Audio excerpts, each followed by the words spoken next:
제가 어려서부터 모태신앙으로 그 신앙생활을 하면서 항상 들어왔던 말 중에 하나는 바로 뭐였냐면, 이 귀가 이렇게 못이 박히도록 듣던 말씀이 예수님 잘 믿어야 복 받는다라는 얘기였습니다. 아마 성도님도 어려서부터 막 그렇게 많이 들어왔었을 겁니다. 그렇죠? 예. 그래서 저도 어려서부터 정말 열심히 믿었습니다. 예. 복을 받으려고요. 예. 저번에도 말했지만 뭐 주일 때 예배 뭐 5번씩 드리고, 예. 그리고 기도도 열심히 하고 성경도 열심히 읽고 헌금도 꼬박꼬박 하면서, 예. 정말 이렇게 나름 열심히 최선을 다해서 신앙생활을 했습니다. 예. 그런데 그럼에도 불구하고 제 인생을 돌이켜 보면 그렇게 복을 받은 것 같지가 않더라고요. 이놈의 인생이 꼬이고 엉키고 넘어지고 실패하고 좌절하고, 그리고 아직 결혼도 못하고 그렇죠. 아무튼 인생을 돌이켜 보면 그렇게 뭐 복을 받았다고 자랑할 만한 인생이 아닌 것 같더라고요. 예수님을 열심히 믿었지만, 그래서 예수님 열심히 믿어야 복을 받는다고 그렇게 들어왔지만, 그런데 저보다 오히려 믿지 않는 사람들이 더 복을 받고 잘 먹고 잘 사는 것 같고, 또 예수님을 대충 믿는데도 보면 그렇게 잘 되는 것들을 보면서, 아니 더 나아가서는 오히려 나쁘게 살고 못되게 살고 불법을 저지르는 자들이 잘 되는 것을 보면서, 성공하는 것을 보면서 이게 과연 맞나라는 생각과 함께 때때로 하나님께 대한 원망이 들 때도 있었습니다.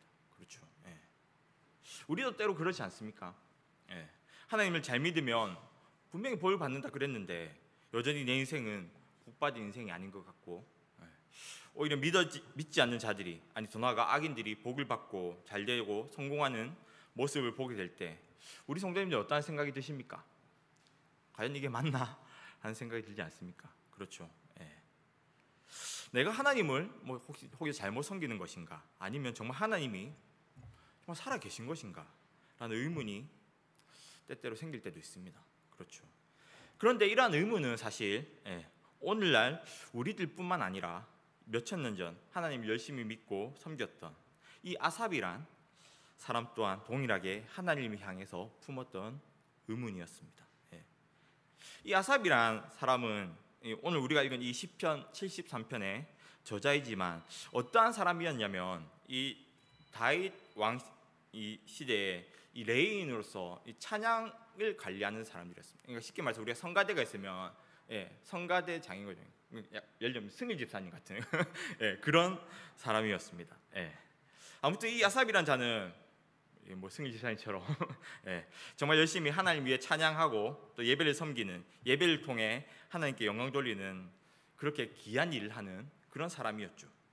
그런데 이런 아삽이라는 사람이 자기가 아무리 하나님을 잘 섬기고 헌신함에도 이런 자신보다 오히려 악인들이 잘 되고 형통하고 더 복을 받는 모습을 보며 신앙에 회의가 드는 것을 오늘 시편을 통해서 알 수가 있습니다. 그래서 오늘 말씀 1절에서 16절까지 계속 보면 뭐라고 말하냐면은, 하나님이 이스라엘 중 마음이 정결한 자에게서 선을 행하시는 줄 알았는데, 그러니까 하나님을 잘 믿고 잘 섬기며 복을 받고 인생이 잘 될 줄 알았는데 세상이 돌아가는 현상을 보니까 참으로 이해가 되지 않는 부분이 많다는 것입니다.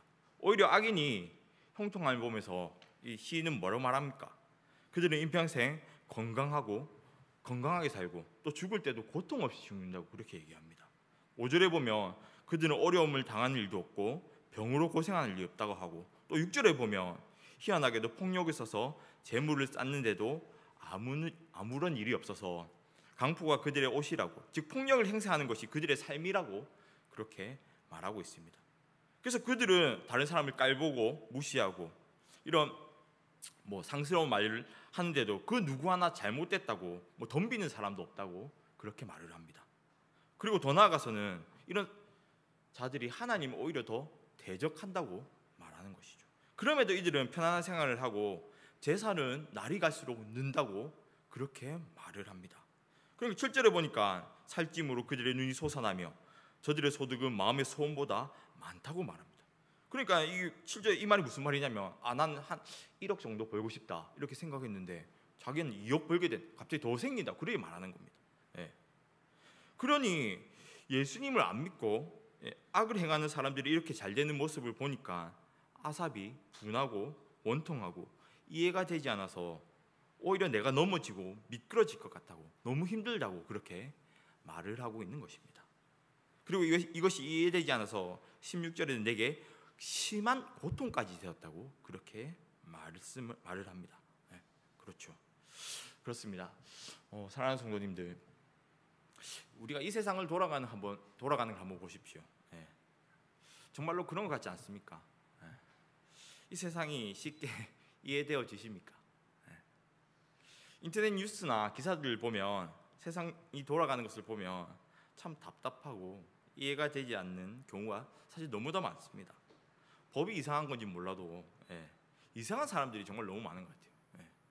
엊그제 한 기사를 보니까 어떤 기사를 봤냐면 이 자신을 고양이라 생각하고 고양이 탈을 쓰고 고양이 옷을 입고 그 대형마트에 가가지고 흉기를 들고 막 난동을 부려가지고 이게 현장에서 잡혔다고 합니다. 그래서 경찰이 잡고 나서 물어봤대요. 뭐라고 물어봤냐면 그 경찰 재판 후에 이 들고 있는 흉기 말고 다른 흉기가 없냐고 물어보니까 그 사람이 뭐라 대답한 줄 아세요? 냐옹이라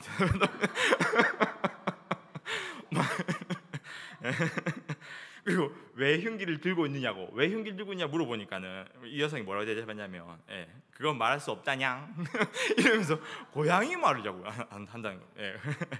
그리고 다른 질문에도 계속 이게 질문하니까는 내가 그딴 거 왜 대답해야 되냐 이러면서 말도 안 되는 소리를 계속 하면서 이 현장에 있는 사람들을 당황스럽게 했다고 합니다.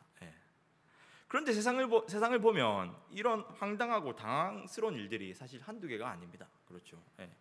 뭐 중범죄를 저질렀음에도 불구하고 힘이 있고 권력이 있으면 뭐 무죄로 풀려나기도 하고 솜방망이 처벌이 되는 일을 보면서 이 땅 가운데 공의와 공평이 무너지는 이 세상의 질서들을 보면서 때론 내가 바르게 사는 게 말씀대로 사는 게 맞나라는 의문이 오늘 아삽처럼 들지는 않습니까? 그렇죠. 목사님도 얼마 전에 말씀하셨지만 하나님 앞에 정말 선하게 살아갈 때 정직하게 살아갈 때 아무도 알아주지 않고 오히려 사람들에게 바보라는 소리만 듣고 이용만 당한 것 같고 복을 받기는커녕 손해를 보는 것 같을 때 좋아지는 것은 없고 오히려 상황들이 더 나빠질 때 이 답답함으로 인해 도저히 이해되지 않는 이 상황들로 인해 오늘 이 아삽처럼 이러한 탄식과 회의가 우리 가운데 일어나지는 않습니까? 그렇죠. 정말 세상은 이해되지 않고 답답하게 느껴질 때가 많이 있습니다. 그러나 이런 상황 가운데 오늘의 시편 저자인 아삽은 크게 두 가지 반응을 보입니다. 첫 번째는 뭐냐면 먼저는 그의 입을 조심했다는 것입니다. 이런 이해가 되지 않는 상황과 힘든 현실 가운데서도 즉 우리는 우리의 입술 즉 말을 조심해야 함을 아삽을 통해서 우리는 배울 수가 있는 것이죠. 오늘 말씀 15절의 말씀을 한번 보십시오. 이런 이해가 되지 않는 상황들 가운데 아삽은 뭐라고 말하고 있습니까? 우리 15절 말씀 다 같이 한번 읽어봅시다. 시작. 만일 스스로 이르기를 내가 그들처럼 말하리라 하였더라면 나는 주의 아들들의 세대에 대하여 악행을 행하였으리이다. 그러니까 지금 아삽은 악한 사람들이 형통하는 걸 보고 자신도 그들처럼 세상을 바라보고 말하고 싶다는 유혹을 느껴서 그렇게 말하고 싶었지만 그러나 만약 그렇게 말했더라면 즉 악인의 관점에서 하나님을 비난하거나 불평했다면 이는 하나님의 자녀인 신앙 공동체에 대해 즉 악을 행하는 즉 하나님께 죄를 짓는 것이었다고 아삽은 말하고 있는 것입니다. 그래서 그는 그러한 생각을 마음에 품기는 하였으나 입 밖으로 내지 않은 것이죠. 대신 그는 왜 하나님의 이러한 섭리가 그와 같이 진행되어져 있는지 그 해답을 얻고자 더욱더 몸부림치며 깊은 고민을 했던 것입니다. 그렇습니다. 우리는 이런 아삽의 모습을 통해서 말에 대한 중요한 교훈을 우리는 얻을 수 있게 됩니다. 그것은 깨달음이 없는 확실하지 않은 말을 경솔하게 입 밖으로 내뱉어서는 안 된다는 것이죠. 만약 아삽이 하나님의 섭리에 대한 분명한 해답도 없으면서 마음에 일어나는 이 충동적인 이끌림에 의해 하나님의 공의를 의심하며 다른 이들에게 하나님의 섭리와 관련하여 불평과 불만을 토로했다면 어떻게 되었겠습니까? 아마도 악인들은 더더욱더 이 마음이 강팍해져서 기세등등했을 것이며, 또한 무엇보다도 함께 고난받으며 인내하던 다른 하나님의 백성들에게 더 큰 충격과 아픔을 안겨 주었을 것입니다. 그것이 상처가 되었겠죠. 어쩌면 그로 인해 많은 성도들이 성도로서의 삶을 포기하게 될 수도 있고, 또한 악인의 삶에 동참했을지도 모르며, 또 즉 시인 자신이 실족하기 전에 다른 사람이 시인보다 먼저 실족했을 수도 있었던 것입니다. 그렇습니다. 사랑하는 성도님들, 우리가 어리석고 이런 악한 생각들을 무심코 내뱉게 되면 다른 사람들에게 큰 영향을 미치게 됩니다. 그렇죠. 특히 하와 분노로 인해 일어나는 그 충동적인 감정을 우리가 걸러내지 못한 채 그대로 입 밖으로 우리가 발산을 하게 되면 많은 사람들을 큰 시험에 빠뜨리며 상처를 주는 말을 우리는 하게 됩니다. 그렇기에 우리는 특히 하와 분노로 인해 일어나는 충동과 감정을 잘 다스릴 줄 아는, 즉 우리의 입을 잘 다스릴 줄 알아야 됩니다. 그래서 시편 141편 3절에는 여호와여 내 입에 파수꾼을 세우시고 내 입술의 문을 지켜달라고 그렇게 말씀하고 있는 것입니다. 그렇죠. 따라서 우리가 다 이해되지 않고 또한 완전한 깨달음이 없는 말에 대해서는 오늘 아삽처럼 우리는 침묵하고 조용히 함으로써 주의 아들들의 세대에 대하여 행하는 악행, 즉 말로써 시험 들게 하는 이 죄를 범하지 말아야 하는 것입니다. 그리고 두 번째로 아삽은 이런 이해가 되지 않는 상황 가운데 어떻게 했냐면 오히려 더 하나님께로 하나님의 성소를 향해서 나아갔다고 말씀하고 있습니다. 그리고 아삽은 결국을 깨달았다고 말을 하죠. 아삽은 오랫동안 고민하였음에도 이런 의인이 고난을 당하게 하시고 악인을 형통케 하시는 하나님의 뜻을 헤아릴 수가 없어서 큰 시험에 들었고 거의 실족할 지경에 이르렀지만, 그래서 그는 이해할 수 없는 하나님의 섭리 앞에서 그 모든 것을 말하고 싶었지만 그것이 다른 성도들에게, 다른 사람들에게 큰 해를 가하는 것이 될 줄 알고 자제하면서, 그리고 이해할 수 없는 하나님의 섭리를 이해하기 위해 몸부림치며 오히려 더 하나님의 성소로 향해 나아갔다고 말하고 있는 것입니다. 그리고 마침내 아삽은 깨달았다고 말하죠. 무엇을 말입니까? 바로 이 일의 결국, 즉 악인의 종말을 깨달았다고 말하고 있는 것입니다. 그래서 오늘 말씀 18절 20절을 보면 아삽은 이렇게 말합니다. 주께서 참으로 그들을 미끄러운 곳에 두시며 파멸에 던지시니 그들이 어찌하여 그리 갑자기 황폐되었는가. 놀랄 정도로 그들은 전멸하였나이다. 주여 사람이 깬 후에는 꿈을 무시한 같이 주께서 깨신 후에는 그들의 형상을 멸하시리이다 라고 그렇게 말씀합니다. 즉 이 마지막 때에 종말의 때가 오면 그들을 갑자기 놀랄 정도로 하나님께서 진멸하시겠다고 그렇게 말씀하신 것입니다. 그러니 아삽을 향해서 하나님께서는 악인의 형통을 부러워하지 말라고 그렇게 말씀하시는 것이죠. 그렇습니다. 종말의 때가, 이 마지막의 때가 오면 악인은 하나님께서 반드시 심판하십니다. 이 세상에는 불법을 행해도 하나님 없이도 잠시 잠깐 잘 사는 것처럼 보이지만 결국에, 즉 종말에 가서는 하나님께서 그들을 미끄러운 데 주셔서 파멸에 던지겠다고 분명하게 말씀하고 계신 것이죠. 그래서 아삽은 이 세상에서 영원히 사는 것이 아니라 심판과 영원한 하나님 나라가 기다리고 있음을 깨닫게 된 것입니다. 그렇습니다.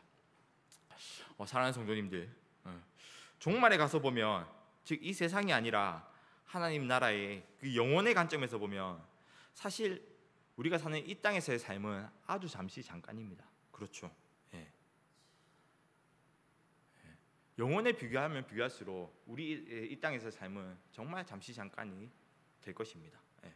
그러나 우리는 때때로 영원한 것이 아니라, 영원한 하나님의 나라가 아니라 썩어지고 사라질 이 땅의 것에, 이 땅의 삶에 때때로 너무 많은 집착과 욕심을 가지고 살게 됩니다. 그렇죠. 마치 오늘 아삽이 말하는 악인처럼, 그래서 때때로 하나님보다 세상을 쫓아 세상의 것들을 따라 살게 되는 우리의 모습을 때때로 보게 되죠. 마치 하나님이 없는 것처럼 하나님이 떠나서 사는 삶을 우리는 살게 되는 것입니다. 그러나 오늘 말씀은 우리에게 분명하게 그리고 무섭게 경고하고 있습니다. 27절 말씀을 보십시오. 우리 27절 말씀 다 같이 한번 읽어보도록 하겠습니다. 시작. 무릇 주를 멀리하는 자는 망하리니 음녀같이 주를 떠난 자를 주께서 다 멸하셨나이다. 네, 그렇습니다. 하나님을 멀리하는 자, 하나님을 떠나는 자는 다 멸함을 받는다고 오늘 말씀은 분명하게 우리에게 경고합니다. 너무 무서운 말씀이 아닙니까? 사실 저는 이 말씀을 준비하면서 좀 마음이 정말 좀 많이 안 좋았습니다. 왜냐하면 저는 아직도 좀 후회가 되고 안타깝게 생각한 일이 하나가 있는데, 그게 무슨 일이냐면 제가 예전 교회에서 사역할 때, 그때도 중고등부를 맡아서 사역을 했었거든요. 그래서 사역을 하고 있는데 이제 연말이 지나고 이제 새해가 오니까는 이제 고이 학생이었던 한 학생이 이제 고3이 되니까는 갑자기 교회를 안 나오는 겁니다. 그래가지고 교회를 안 나오길래 1월 1일부터 바로 안 나오는 거예요. 그래서 연락을 했죠. 연락해가지고 왜 교회 안 나오냐? 그러니까는 이제 자기 엄마가 고3이라고 이제 교회 가지 말고 이제 아침에 학원 가서 이제 도서에 가서 공부하라 그랬대요. 근데 엄마가 교회 집사님이었거든요. 그래가지고 어이가 없어가지고 제가 집사님 찾아갔습니다. 그래가지고 얘가 이렇게 해서 나오지 말라고 그랬는데 이 말이 맞냐니까 맞대. 그래서 그래도 그게 맞냐면서 그래서 교회 보내달라고 그러니까는 집사님이 저한테 뭐랬냐면 이렇게 얘기했습니다. 아니 우리 애들이 공부 못해서 저 대학 못 가면 전도사님이 책임질 거냐고, 왜 공부 계속 나오라 그러냐면서 우리 애 공부해서 좋은 대학교 가야 된다면서 못 보낸다 이러는 거예요. 제가 그냥 할 말이 없는 겁니다. 그래서 계속 오라 했는데 자기 자식 좋은 대학 보내야 돼서 공부해야 돼서 안 된다고. 그래서 계속 얘기를 했음에도 이게 그한테 얘기했지만 부모님이 계속 그렇게 얘기하니까는 결국은 안 왔어요. 고3 내내 교회를. 그리고 나서 이제 시간이 흘려서 수능 치고 이제 그 애는 원래 공부를 좀 잘했거든요. 그래서 공부를 잘해서 소위 말하는 그런 스카이대 있잖아요. 그 중에 한 군데를 갔습니다. 그리고 나서 이제 대학을 붙으니까 다시 이제 교회를 온 거예요. 이제 할 거 없으니까는. 그 교회 와가지고 이제 같이 그 집사님하고 자녀하고 같이 있는데 주위에 이제 사람들이 이제 소식을 들었을 거 아닙니까? 좋은 대학교를 갔다고. 그러면서 다른 성도님들이 집사님하고 자녀한테 뭐라 말하냐면, 아이고 하나님 은혜로 좋은 대학 갔네. 그러면서 막 칭찬하면서 그렇게 얘기하는 거예요. 근데 제가 그 모습을 보는데 너무 열이 받는 거예요. 그게 하나님 은혜로 간 게 아니잖아요. 그냥 교회 안 나오고 그냥 지 공부해서 그냥 간 거지. 그게 어찌 하나님 은혜로 좋은 대학 간 겁니까? 그래서 내가 너무 열받아가지고 가가지고, 아니 집사님 그게 어떻게 하나님 은혜입니까? 고3 내내 교회 한 번도 안 하고 그냥 지 공부해서 대학교 간 건데 그게 어떻게 하나님 은혜냐고. 그거 하나님 은혜는 아니라고 하면서 내가 막 뭐라 하면서 그건 하나님 은혜가 아니고 하나님 저주다라면서 내가 그렇게 얘기하려고 하다가 이거 너무 다 축복하는 분위기인데 너무 또 분위기를 깨고 그래서 제가 말라다 결국 참았어요. 그리고 나서 좀 어느 시간이 지났는데, 그런데 이렇게 걔가 좋은 대학을 교회를 안 하고 좋은 대학을 갔지만, 근데 나머지 이제 교회 열심히 나온 애들 있잖아요. 그때 정말 우리 토요일마다 이렇게 기도회도 하고 찬양팀도 하면서 정말 고등학생 열심히 하는 고등학생 있었거든요. 근데 걔들은 사실 좀 좋은 대학 못 가고 또 재수하는 애들도 있었단 말이에요. 그러니까 걔를 보니까 너무 이렇게 풀이 주고 있는 겁니다. 그렇죠. 걔는 교회 한 번도 안 나오고 그냥 지 공부해서 좋은 대학 가고, 우리는 열심히 이제 교회 섬기고 했음에도 불구하고 좋은 대학 못 가고 이렇게 재수도 하게 되고 이러니까는, 그 제가 그 모습을 보는데 너무 좀 마음이 그런 거예요. 예.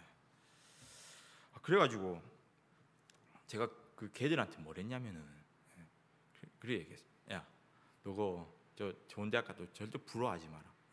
저거 절대 축복 아니다. 절대 잘 되는 거 아니다. 그러면서 그래 얘기를 했습니다. 그러면서 안 그래도 그 집사님이 나중에 그 무슨 얘기를 하냐면 이제 자기 이제 자식이 이제 부산이었거든요. 있다가 이제 서울에 있는 좋은 대학 갔지 않습니까? 그러면서 이제 기숙사 생활을 하게 되니까 부모님과 떨어져 살잖아요. 그러니까 부모님이 통제가 안 되니까는 이게 아예 이제 교회를 그냥 안 나가더래요.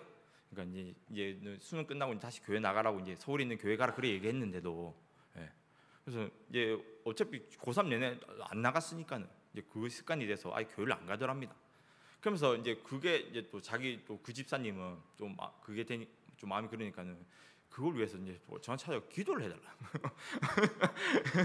그래서 내가 여러분 꽃이다. 내가 그렇게 하니까 그래 되지 않으면서 이렇게 말하려고 또 하다가 또 상처가 될 것 같아서 알겠습니다, 기도하겠습니다라고 그렇게 얘기는 했지만, 그러면서 제가 걔들한테 그래 얘기를 했어요. 걔는 결국 그래서 이제 나중에 그 소식을 듣기로 어떻게 됐냐면 정말 뭐 좋은 대학 나가서 뭐 좋은 대기업에 취직을 했답니다. 그리고 또 뭐 다른 해외까지 나가서 일을 하게 됐대요. 그런데 문제는 아직까지 소식 듣기로는 예수님을 안 믿고 교회를 안 나간다는 겁니다. 그러면서 그것 때문에 계속 그 집사님이 아직도 계속 기도하고 있다고, 고민이라고 그렇게 얘기를 하더라고요. 그래서 제가 그때 걔들한테 뭐라 얘기했냐면, 예수님 없이 잘 되는 인생은 축복이 아니라 저주다. 잘 생각해봐라. 너가 예수님 없이 잘 되면 너가 예수님을 찾겠나? 안 찾을 거 아니냐? 그러면서 제가 뭐라 말했냐면, 제가 걔들한테 너가 교회 안 나오고 빠지면 내가 너희한테 저주할 거라면서 저주기도 할 거라고. 너가 예수님 안 믿고, 그러니까 교회 안 나오고 빠지면 너가 안 되게 해달라고 기도할 거다. 그러면 그래서라도 탕자처럼 하나님께 두드려 맞고, 그렇게 해서라도 다시 하나님께 돌아오게 해달라고, 하나님 없으면 너희 인생 안 되게 해달라고 그렇게 기도할 거니까 절대 빠지지 말라고, 그렇게 제가 협박 아닌 협박을 하면서 얘기를 했었습니다. 그렇습니다. 사랑하는 성도님들, 하나님 없어도 잘 되는 인생은, 하나님을 떠나도 잘 되는 인생은 하나님의 축복이 아니라 하나님의 저주입니다. 그렇죠. 하나님 없이도 잘 되는데 그 인생이 하나님을 찾겠습니까? 그 인생이 하나님께로 돌아오겠습니까? 그렇죠. 오늘 말씀 마지막에도 말하지만 진정한 복은 이 세상에서 잘 먹고 잘 사는 것이 아니라, 물론 우리가 예수님을 믿고 잘 먹고 잘 살면 좋겠지만, 혹여 그렇지 않더라도 내 인생이 힘들고 어렵더라도, 모든 상황이 좋지 않더라도 하나님을 떠나지 않고 하나님께 가까이 있는 것, 하나님께 붙어 있는 것이 복이라고 분명히 말씀하고 있습니다. 그렇죠. 아멘이십니까? 그렇죠. 그런 의미에서 이 자리에 하나님을 가까이 하기 위해 나온 우리 성도님들은 하나님의 복을 받은 성도님인 줄 믿습니다. 아멘. 그렇습니다. 그렇습니다. 따라서 하나님 없이 잘 되는 인생은 하나님의 복이 아니라 하나님의 저주라고 27절에도 분명히 말씀하고 있습니다. 주를 멀리하는 자는 망하리니 음녀같이 주를 떠난 자를 주께서 다 멸하신다고 그렇게 말씀하십니다. 따라서 우리는 하나님 없이 잘 되는 자의, 하나님이 없는 삶의 악인의 형통함을 부러워하는 것이 아니라 그 무엇보다도 하나님께 가까이함이 가장 큰 복임을 믿으시면서 날마다 하나님을 더 가까이 하기 위해 힘쓰고 애씀으로 정말 복의 근원이 되시는 하나님과 날마다 함께 하시는 우리 부산 충무교회 성도님 되시기를 간절히 소망드립니다. 아멘. 기도하겠습니다.